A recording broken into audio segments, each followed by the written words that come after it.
평창 동계올림픽 이야기를 다시 꺼내고 싶습니다. 이 성화 봉송을 했던 한 부자 때문인데요. 이 주인공은 16살이 된 은총이와 아빠 박지훈 씨입니다. 은총이는 아마 여러분 예전에 텔레비전 한번 보셨겠지만 이 스타우지 웨버 증후군이라는 병을 갖고 태어났죠. 그러니까 뇌가 돌처럼 굳어지는 희귀 난치병인데요. 의사는 아이가 1년 이상 살지 못할 것이라고 선고를 했었습니다. 부모는 자녀의 이러한 선고 앞에 낙담하고 절망했죠. 하필 왜 내게 이런 일이 일어났는가? 아빠는 그동안 잊고 있었던 하나님을 찾으며 원망을 퍼부었습니다. 수많은 수술들이 어린 생명에게 가해졌습니다. 아빠는 그 사이에 직장을 잃고 신용불량자까지 돼버렸습니다. 그러나 부부는 많은 이들의 기도 속에 소망을 갖기 시작했고 또 은총이와 함께 철인 3종 경기에 도전을 했습니다. 이 부자의 도전은 많은 이들에게 따스한 감동을 안겨다 주었죠. 현재 이들은 난치병 장애 아이들을 잘 돌볼 수 있는 그런 환경을 위해 계속해서 철인 3종 경기를 치르고 있습니다. 또 최근에 또 한 학생을 소개하고 싶은데요. 이화여대 학위 수여식에서 최련아라는 학생이 졸업을 했습니다. 근데 이 학생은 11살 때 전신 3도의 화마를 겪었습니다. 95% 이상의 피부가 사라졌습니다. 이식할 피부도 없었습니다. 그러나 그녀는 복음을 듣고 역시 소망을 갖기 시작했습니다. 그러면서 옆에 보시면 왼쪽에 그 역시 전신 화상을 겪었던 이지선 씨, 이지선 씨 어느덧 교수가 됐어요. 그래서 한동대학교 상담학부 교수님이 되셨는데 이제 이선 교수가 끊임없이 최련 학생의 멘토가 되어서 둘이 아름답게 나란히 졸업식 사진을 찍은 것이 언론에 보도가 되었습니다. 자, 이들의 공통점은 무엇일까요? 이들은 고난 중에도 파멸되지 않은 공통점이 있습니다. 근데 이들이 왜 그렇게 고난 중에도 파멸하지 않았을까요? 남들과 남다른 불굴의 의지 때문이었을까요? 아니면 극단적인 낙관주의를 가졌기 때문일까요? 그러나 이들의 스토리를 자세히 보면 이들도 우리처럼 똑같이 좌절하고 낙담하고 고통했던 이야기들을 볼 수 있거든요. 근데 이 가정에 너무나 공통점이 하나 발견이 됩니다. 그것은 그들의 고난과 함께 하시는 하나님의 음성을 들었다라는 공통점입니다. 다시 말씀드리겠습니다.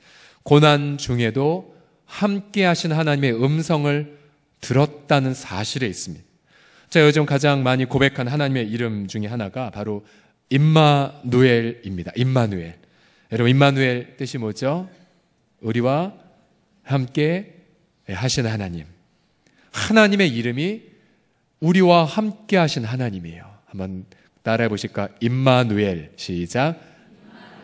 옆 사람 보시면서 하나님이 당신과 함께 하십니다. 시작.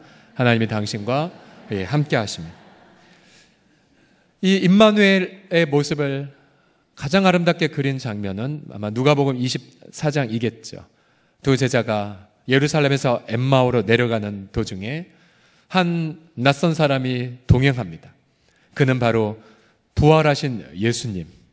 문제는 저 두 사람은 예루살렘에서 엠마오까지 약 11km가량 떨어져 있는데 그분이 예수님인지 알아보지 못합니다. 그러나 예수님은 그 제자들과 함께 걸으셨습니다. 비록 그들이 자신을 알아보지 않아도 예수님은 그들과 함께 동행하셨습니다. 제자들은 예수님이 죽었다 여기며 슬퍼했고 예수님은 고난받고 죽으셔야만 한다는 성경의 말씀을 더디 믿었기 때문에 예수님을 알아보지 못했지만 예수님은 그들을 끝까지 버리지 않으셨어요. 자, 요 그림. 이것이 바로 비단 저 두 제자들뿐만 아니라 우리에게도 해당되는 사실이에요. 자, 여러분 지난 한 주간 동안 때로 여러분 가정에서 너무 힘든 일이 일어나서 하나님 과연 어디 계세요? 탄식을 하셨던 분들 여러분 계시지요? 때론 일터에서 너무 힘들어서 하나님의 나를 과연 버리셨는가? 절규하신 분들 다 있으시지요. 그런데 여러분 우리 하나님은 한 번도 우리를 버리거나 떠나지 아니하셨습니다. 우리가 외로울 때에도 함께 옆에 있어 주셨고 또 우리가 고통할 때에도 주님은 함께 계셨습니다. 바로 임마누엘의 하나님. 그래서 우리는 힘든 일이 일어날 때 여러분 이렇게 기도를 바꿔야 되죠. 주님 제발 임해 주세요. 제발 함께 해주세요. 이런 기도가 아니라 하나님 이미 주님이 함께 계시는데 주님의 함께 하심을 보게 하여 주시옵소서. 주님이 이미 나와 함께 하시는데 하나님의 음성을 듣게 하여 주시옵소서. 여러분 이렇게 기도를 바꿔야 됩니다. 오늘 예수님은 요한복음 10장에서 바로 이 진리를 설명해 주고 계십니다. 바로 예수님과 우리와의 관계를 목자와 양의 관계로 빗대어 설명하고 계시죠. 과연 우리는 우리 일상의 삶에 나와 함께 하신 하나님을 어떻게 체험할 수 있을까요? 이 질문을 하나님의 관점에서 이렇게 살펴보겠습니다. 그러면 임마누엘의 하나님은 우리에게 하나님이 우리와 함께 하신다는 사실을 체험하기 위하여 어떠한 음성을 들려주실까요? 임마누엘 하나님, 첫 번째로 우리에게 이러한 음성을 지금도 들려주고 계십니다. 너는 이미 목자의 음성을 듣고 있단다. 한번 같이 읽어보실까요? 너는 시작. 너는 이미 목자 음성을 듣고 있단다. 자, 보세요. 3절을 보시게 되면 양은 목자의 음성을 뭐 한다고 합니까? 듣나니라고 그랬어요. 듣고 있대요. 양 시력이 약해서 자력으로는 푸른 초장 쉴만한 물가 발견할 수 없습니다. 오히려 동료 양의 뒷공무니만 줬다가 때로는 양이 앞에 동료가 낭떠러져 떨어지면 그래도 그것도 모른 채 또 따라가다가 같이 떨어지는 어리석은 생물이 바로 양이죠. 양은 그래서 반드시 목자가 있어야 합니다. 목자는 이 양을 돌보기 위하여 양을 부르죠. 그러면 양은 목자의 음성을 어떻게 합니까? 듣습니다. 들어요. 목자의 음성을 듣고 푸른 초장 쉴만한 물가로 나아갑니다. 주님은 동일하게 우리 가운데 말씀하세요. 사랑하는 나의 양들아, 너는 이미 나의 음성을 듣고 있단다 라고 말씀하고 계세요. 구약에서 하나의 생생한 사례를 나누죠. 하갈, 바로 아브라함과 사라의 그런 종, 사라의 몸종이었던 하갈을 예로 들어 보십시오. 사라가 자녀를 낳지 못하자 자신의 여종 하갈을 아브라함 남편에게 주었습니다. 몸종을 통해 후사를 잇기 위해서요. 그러나 막상 자신의 여종이 임신해버리자 주인의 태도가 돌변했습니다. 바로 하갈을 학대하기 시작했죠. 아브라함은 그녀를 보호하지도 않았습니다. 하갈의 일터는 소망 없는 지옥이 되어버렸죠. 하갈은 도망치기로 결심했습니다. 광야로 달려갔어요. 정처 없이 달려갔어요. 근데 그때 창세기 16장을 보면 하나님의 음성을 이렇게 듣습니다. 16장 18절 같이 읽겠습니다. 시작. 네가 어디서 왔으며 어디로 가느냐. 여러분, 유대인 관점에서 자신들의 믿음의 선조였던 사라, 그러니까 하나님을 만나기 전 이 비천한 이방 여인이 먼저 하나님의 음성을 듣고 있는 이 기록을 읽는다면 어떠한 마음이 들었을까요? 왜 이 비천한 여인에게 이런 음성을 들려주실까? 아니, 이 하갈은 어떻게 해서 자신을 향한 하나님의 음성을 들을 수가 있을까? 이런 여러 생각이 들었겠지요. 하갈은 자신의 고통을 지켜보신 하나님을 만났고 자신의 아픔의 목소리를 듣고 계신 하나님을 광야에서 경험합니다. 하나님은 약속하셨어요. 네 여주인에게로 돌아가라. 그 수하의 복종에 내가 네 태중에 있는 아이를 번성하게 할 거고 그 수가 많아 셀 수 없게 할 거야. 하갈은 고통의 일터에 아무도 자기를 돌보지 않는 가정에 임마누엘의 하나님을 경험해요. 그리고 다시 돌아갑니다.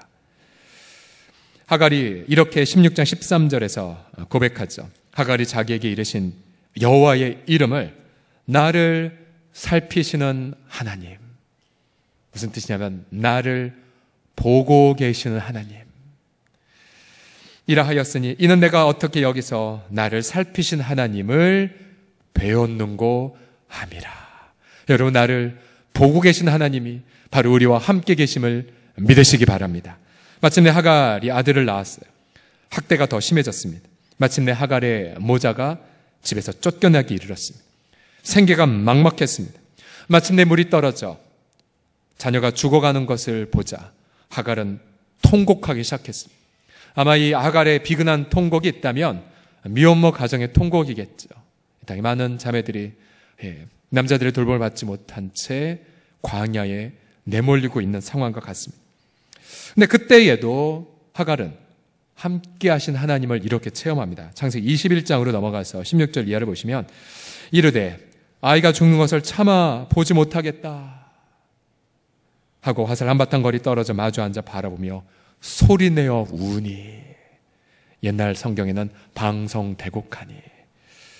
하나님이 그 어린아이의 소리를 들으셨으므로 하갈뿐만 아니라 어린아이의 고통의 소리도 들으셨어요. 하나님의 사자가 하늘에서도 하갈을 불러 이르되 하갈아 무슨 일이냐. 두려워하지 마. 두려워하지 마. 하갈의 눈을 떠서 샘물을 발견케 하시고 먹을 축이고 광야에서 하나님은 그 모자와 함께 있어 주셨습니다. 왜 사라가 아니고 하갈이었을까요? 그것은 훗날 하갈처럼 비천한 우리들에게도 하나님은 함께 있어 주시겠다라고 약속하기 위해서가 아니겠습니까? 우리 예수님을 보십시오. 히브리서 4장 15절에 보면 같이 읽겠습니다. 시작. 우리에게 있는 대제사장은 우리의 연약함을 동정하지 못하실 리가 아니요. 여러분, 우리 예수님은 우리의 연약함을 깊이 공감하시는 분이심을 믿으시기 바랍니다. 주님은 계속해서 말씀하세요. 너는 이미 나의 음성을 듣고 있단다라고요. 여러분, 그러면 우리는 이런 질문을 던지죠. 내가 언제 하나님의 음성을 들었다고? 네, 여러분, 제가 증거를 보여드리죠. 여러분, 이 자리에 앉아 계신 예수님을 구주와 주님으로 믿는 여러 모두는 이미 하나님의 음성을 듣고 믿은 분들이세요. 증거가 있습니다. 바로 예수 그리스도의 십자가입니다. 예수님의 십자가를 바라볼 때 우리는 두 가지의 음성을 들었어요. 첫 번째로는 너의 죄는, 나의 죄는 하나님의 아들을, 내 아들을 심판해야 할 만큼 엄중하단다. 내 대신 심판받으신 예수님을 우리가 보게 되고요. 두 번째로는 그러나 하나님이 이 다음 음성을 듣게 됩니다. 그러나 내가 내 아들의 생명을 너를 위해 내어줄 만큼 나는 너를 이만큼 사랑한단다.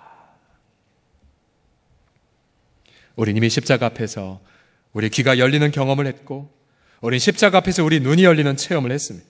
그래서 예수님을 통해 하나님의 음성을 듣게 하심을 여러분 찬양하십시오. 목자의 음성이 지금도 우리 마음에 가득합니다. 여러분 자신을 향해서 이렇게 고백해 보세요.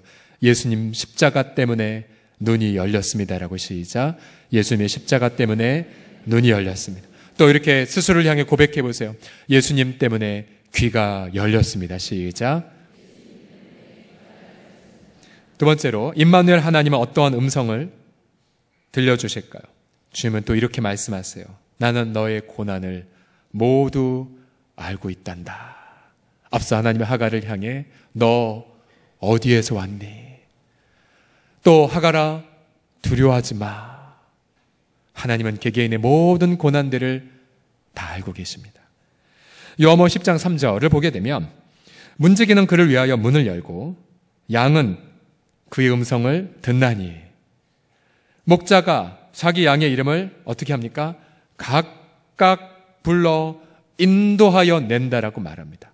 자, 예수님 당시에 목자들은 실제로 양들의 이름을 다 불렀대요. 양들의 이름을 다 불러서 양들의 이름을 다 만들어서 그 양의 이름으로 양들을 하나하나 불러서 인도해 내었다고 합니다. 여러분, 예수님은 여러분 모든 사람들의 이름을 각각 부르고 계세요. 목사님만 부르는 것이 아닙니다. 권사님들 이름만 부르는 것이 아니죠. 예수님은 여러분들의 모든 사람들의 이름을 각각 부르고 계세요. 부르고 계세요. 성경이 말하고 있잖아요. 각각 불러 인도하여 내느니라. 주님이 왜 우리 이름을 부르실까요? 우리는 주님이 우리 이름을 부르시는 순간 우리 마음의 영혼에 어떤 울림이 있어요. 죄를 자각하거나 말씀을 보고 싶어 하거나 자꾸만 기도하게 되죠. 그것은 여러분이 먼저 기도하고 말씀 보고 하는 것이 아니에요. 주님이 여러분의 이름을 부르셨기 때문입니다. 왜 부르실까요? 인도하여 내시기 위해라고 성경은 말하고 있죠. 이 인도하다라는 히라바 단어는 엑사고라는 이 단어인데, 이 단어는 구약 성경에 그냥 단순히 길을 가이드한다 이 정도 뜻이 아닙니다. 이 인도하다는 이 단어는 출애굽에서 400년간 이집트에서 노예살이하고 있던 백성들을 하나님은 인도해 내셨죠. 이것이 바로 중요한 의미를 담고 있는 인도하다는 단어입니다. 인도하다는 단어는 그래서 인생의 모든 시련과 함께 사용됩니다. 인생의 모든 시련들. 예를 들면 시편을 보십시오. 시편 66편 12절을 보시게 되면 사람들이 우리 머리를 타고 가게 하셨나이다.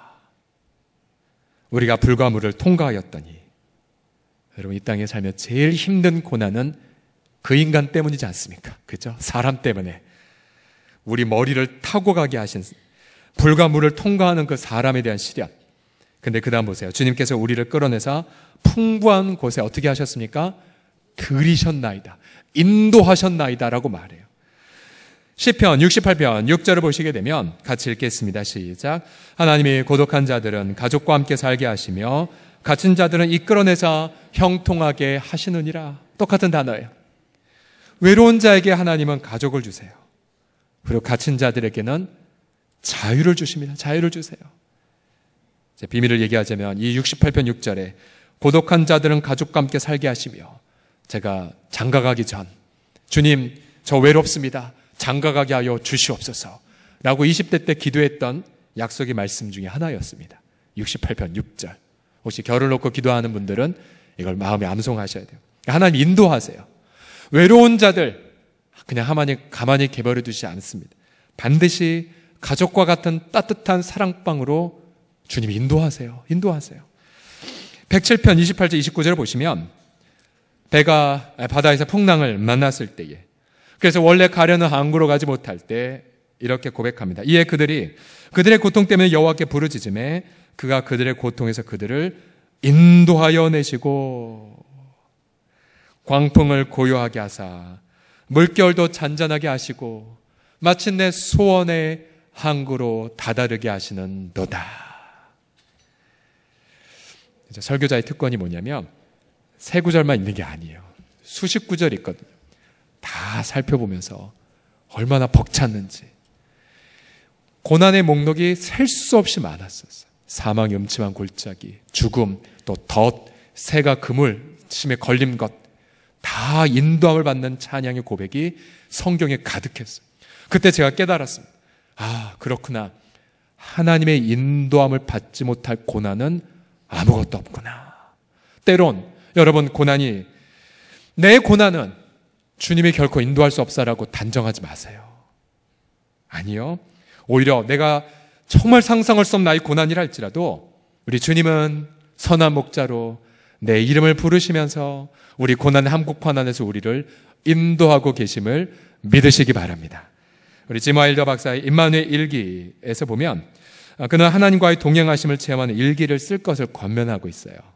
어떻게 쓰냐면 첫 번째, 감사일기를 써라. 감사일기. 즉 하루 동안 주시는 감사를 쓰고요. 그걸로 끝나는 것이 아니라 그 감사를 하나님은 어떻게 반응하실지까지 쓰는 거예요. 어떻게 반응하실지.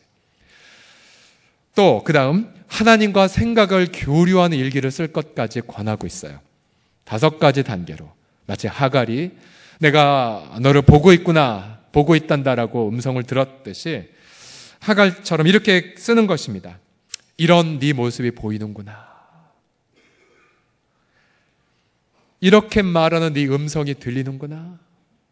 하나님의 관점에서 내 고난을 쓰는 거예요. 하나님의 관점에서. 그러다 보면 하나님의 생각에 내 생각이 조율이 되는 걸 경험합니다. 이 일이 내게 얼마나 의미 있고 중요한 일인지 안단다. 너와 함께 있어 참 좋구나. 나는 네 연약함을 긍휼히 여긴단다. 내가 힘들어하는 일을 내가 도와줄 수 있단다. 성경에 있는 주옥과 같은 하나님의 음성들을 모아서 하나님의 음성의 관점을 쫓아 내 고난을 써내려가는 거죠. 제가 지금 마을장 섬김의 훈련 교재로 지금 이 교재를 쓰고 있는데요. 지난주에 이제 마을장 섬김을 만나기 전 저도 이제 감사일기를 써봤어요. 하나님 감사해요. 오늘 마을장 섬김을 훈련하게 해서 감사해요. 이제 저의 감사를 하나님의 관점에서 쓰기 시작했어요. 근데 그 순간 제가 놀라운 두 가지를 깨달았어요. 하나님의 마음이 느껴졌어요. 어떤 마음이냐면, 그래, 마을장과 섬김이들이 시간을 바쳐 훈련함을 통하여 저들이 예수님의 형상을 닮아갈 거란다. 요거 하나. 또 한 가지는, 그래서 마을장과 섬김이들이 저들도 비록 고난들이 있지만 그럼에도 불구하고 기쁨을 누리는 기쁨의 용정량이 더욱더 커질 거란다. 이게 일기를 쓰면서 깨달아졌어요. 그래서 마을장 섬김이들에게 막 나누었죠. 너무 마음이 막 기뻤어요. 여러분, 우리가 이처럼 인생의 무수하게 많은 고난의 목록 속에서 예수님의 인도함을 받는 삶을 경험하면 어떻게 될까요? 우리 요한복음 10장 10절을 같이 읽어보죠. 시작. 내가 온 것은 양으로 생명을 얻게 하고 더 풍성히 얻게 하려는 것이라. 자, 보세요. 풍성한 생명이란 이웃을 살리는 삶을 뜻합니다. 이웃을 살리는 삶. 앞서 설교 서두에 은총이네 박지훈 씨, 그 스스로 은총이 때문에 착한 집사가 되었다고 표현합니다. 집사님 박지훈. 또 이지선 씨를 보십시오. 이제 교수님이 되어서 정말 많은 고통하는 젊은이들에게 희망을 나눠주고 있어요. 자, 비록 이들의 고난은 해결되지 않고 있어요. 여전히 은총이는 수주 외버 증후군에 시달리고 있고 이지선 교수의 피부는 나아지지도 않았어요. 그러나 고난은 해결되지 않았지만 그들은 예수님의 음성 때문에 풍성한 생명을 누리고 있어요. 무수하게 많은 이웃들에게 기쁨과 위로를 나누어주고 있죠. 여러분, 이것이 얼마나 아름답고 가슴 벅찬 부르심입니까? 저는 우리 서울홍성의 모든 우리 식구들도 날마다 선한 목자의 음성을 들으시면서 이웃을 살리는 풍성한 생명을 다 누리시기를 주의 이름으로 간절히 축원합니다. 마지막 임마누엘 하나님은 어떠한 음성을 들려주실까요? 이렇게 말씀하세요. 너는 생명과 파멸의 길을 분별할 수 있단다. 같이 읽어볼까요? 세 번째 시작. 너는 생명과 파멸의 길을 분별할 수 있단다. 자, 4절과 5절을 통해 이렇게 정리를 했는데요. 4절과 5절을 보시면 자기 양을 다 내어놓은 후에 앞서가면 양들은 목자의 음성을 어떻게 해요? 아는 거로 따라오되. 타인의 음성은 알지 못하는 거로 타인을 따르지 않고 도리 어떻게 합니까? 도망가 버립니다. 도망가요. 보세요. 양들은 바로 자기 자려고는 쉴만한 물과 푸른 초자 못 찾지만 그러나 양들은 목자의 음성은 정확하게 알아요. 낯선 사람의 음성도 알아요. 이것이 바로 양이에요. 양. 선한 목자는 이렇게 음성을 들려주시죠. 11절을 보시면 나는 선한 목자라 선한 목자는 양들을 위하여 목숨을 버리거니와. 반대로 낯선이 어둠의 목소리는 이렇게 들려옵니다. 10절 상반절을 보시면 도둑이 오는 것은 도둑질하고 죽이고 멸망시키려는 것뿐이요. 이것이 바로 어둠의 목소리입니다. 자, 우리가 고난을 겪게 되면 뭐 때문에 고난이 힘들냐면 고난이 해석이 되지 않을 때 힘들어요. 내게 왜 이런 일이? 또는 이 고난이 내 죄 때문인가? 아니면 다른 사람의 죄 때문인가 생각하다 더 고통에 빠지죠. 또 고난이 영원할 것 같아서 또 힘들어요. 얼마나 오래 갈지 몰라서 낙심을 하죠. 근데 바로 그 순간 성도도 낯선 이의 목소리를 듣기 시작해요. 어둠의 목소리. 그 어둠의 목소리는 이렇게 말하죠. 도망가라. 파멸해버려. 죽어라. 죽여라. 우리는 그 목소리를 듣고 따라가고 싶은 유혹을 받습니다. 실제로 몇 발짝 따라가 보기도 하죠. 그러나 그 순간 타인의 음성은 알지 못하는 거로 타인을 따르지 않고 도리어 도망한다고 말씀하셨죠. 우린 그 순간 그 목소리의 정체를 분별하기 시작합니다. 나의 선한 목자 음성이 아니구나 알아채요. 그래서 아무리 고난의 밤이 해결되지 않는다 할지라도 파멸의 길을 분별하고 돌이켜요. 그것이 바로 성도의 놀라운 특권이에요. 양들은 나의 음성을 듣나니. 앞서 은총이네 아빠 이야기를 다시 들려드릴게요. 이제 아이 수술비를 대느라 너무 힘들 때였습니다. 직장을 잃었고 신용불량자가 되었다고 말씀드렸죠. 문제는 완전히 바닥까지 내려가다 보니까 이 아빠가 스스로 포기하려고 했어요. 포기. 그리고 해서는 안 되는 나쁜 생각을 자꾸만 했답니다. 내가 내 명의로 보험을 들고 그 다음 스스로 어떻게 해버릴까? 해서는 안 되는 나쁜 생각들. 어느 날 그때 은총이가 어렸는데 평소에는 자신에게 잘 다정하게 하지 않았던 은총이가 어느 날 갑자기 자신에게 이랬답니다. 자신의 손을 붙잡고는 아빠. 박지훈 씨는 그 세 마디의 목소리를 통해 이런 음성이 들리는 것 같았대요. 아빠, 이상한 생각하지 마. 나랑 오래오래 행복하게 살아요. 아빠를 믿어요. 온 세상 많이 다녀요. 박지훈 씨는 예수님이 아들을 통해 자기에게 말씀하셨다는 것을 깨닫습니다.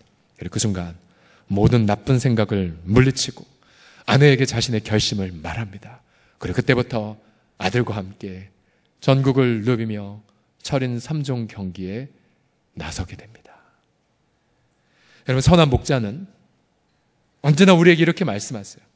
나는 너를 위해 내 생명을 기쁨으로 내려놓았단다. 우리는 그 목자의 음성 속에 자기 희생의 길을 보기 시작해요. 우리는 그 음성 속에 사랑의 길을 걷게 되죠. 옆에서 사람들은 포기해라고 외치지만 오히려 우리는 고난의 한복판 안으로 당당하게 걸어 들어가요. 예수님의 못자국나 손을 꽉 부여잡고 믿음으로 발걸음을 내딛습니다. 그리고 그 고난 속에서 우리는 기쁨을 누리고 감사를 체험하고 우리 옆에 있는 이웃들에게 위로를 나눠줍니다. 이러한 은혜, 이러한 누림이 주님의 음성 안에서 한 주간 그리고 여러분의 인생 가득히 체감되시기를 예수님의 이름으로 선포합니다. 그러면 건강한 교회란 어떠한 공동체일까요? 건강한 교회란 선한 목자의 음성을 함께 듣는 공동체이죠. 함께. 교회의 머리는 당회장이 아니에요. 교회의 머리는 예수 그리스도입니다. 예수님이 우리 각자의 이름을 불리며 인도해 내시는 것처럼 예수님도 교회의 이름을 부르시며 앞장서서 인도해 주세요. 그럼 우리의 책임이 무엇입니까? 그 목자의 음성을 함께 듣고 기쁨으로 따라가는 거죠. 따라가는 거예요. 교회 60주년을 앞두고 주님은 우리 리더십들에게 금식과 기도로 준비하라는 마음을 계속 부어주셨어요. 화려한 이벤트는 지향하고 예배자가 되라는 감동을 계속 주셨어요. 작년부터.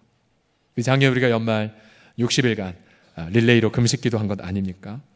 그리고 올해 우리 60일에 걸쳐서 화요일과 목요일에 기도회를 가졌죠. 이제 계산해 보니까 이제 끝났는데 9주 했어요. 9주. 7, 9, 63. 60일 정도 됐구나.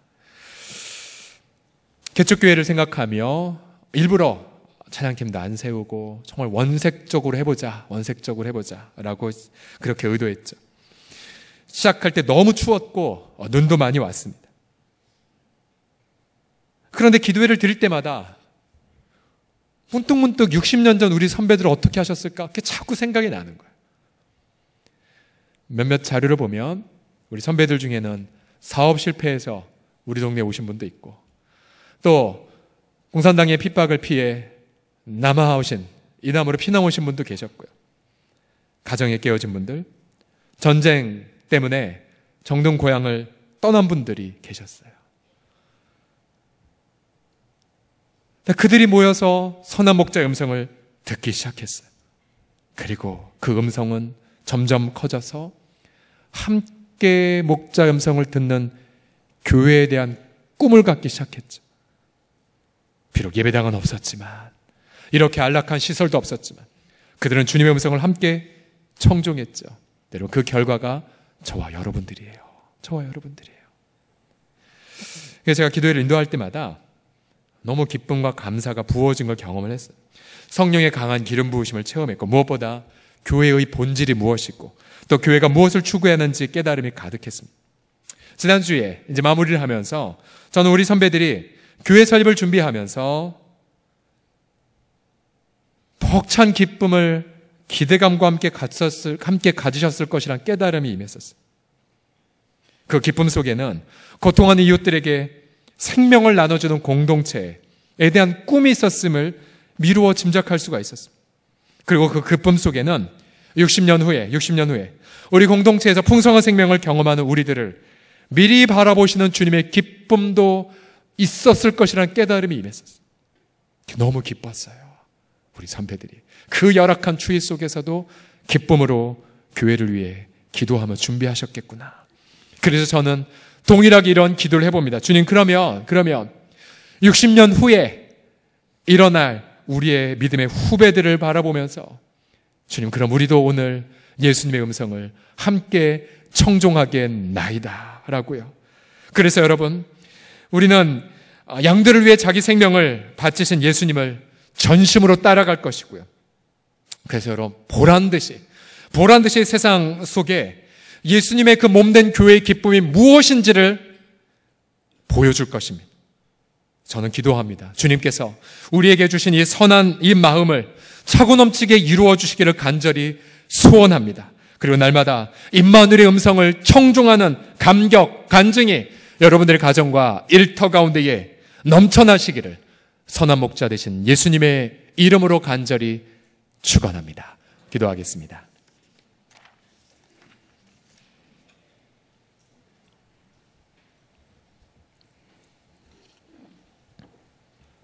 주님이 하갈에게 말씀하신 것처럼 우리에게도 말씀하고 계세요.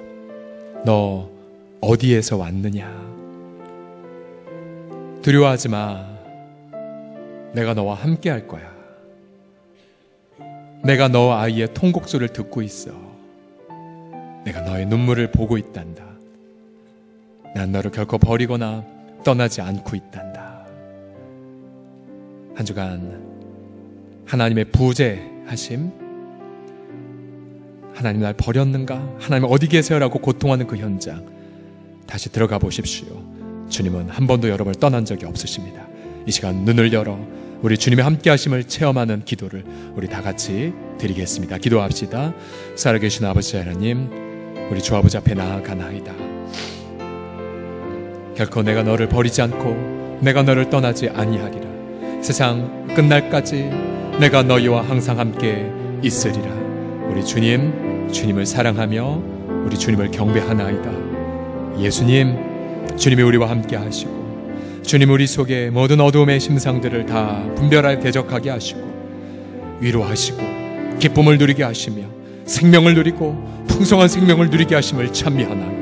우리 주님, 고난에도 불구하고 아버지 하나님이 우리의 인생을 인도해 내어 가시는 예수님, 우리가 주의 이름을 사랑하며 우리가 주의 이름을 찬미하나이다.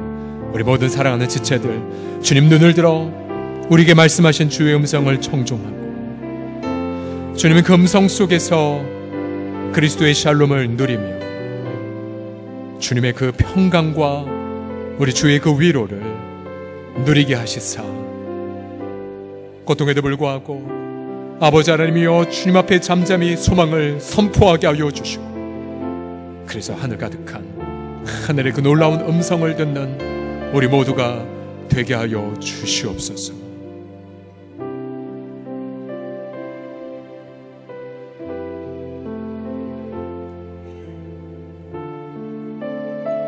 선한 목자의 음성은 내가 너를 위하여 내 생명을 바쳤노라 말씀하시지만 그리고 자기 희생과 인내와 겸손의 길을 걷게 하시지만 그러나 악한 마귀는 우리에게 어둠의 목소리를 들려주죠.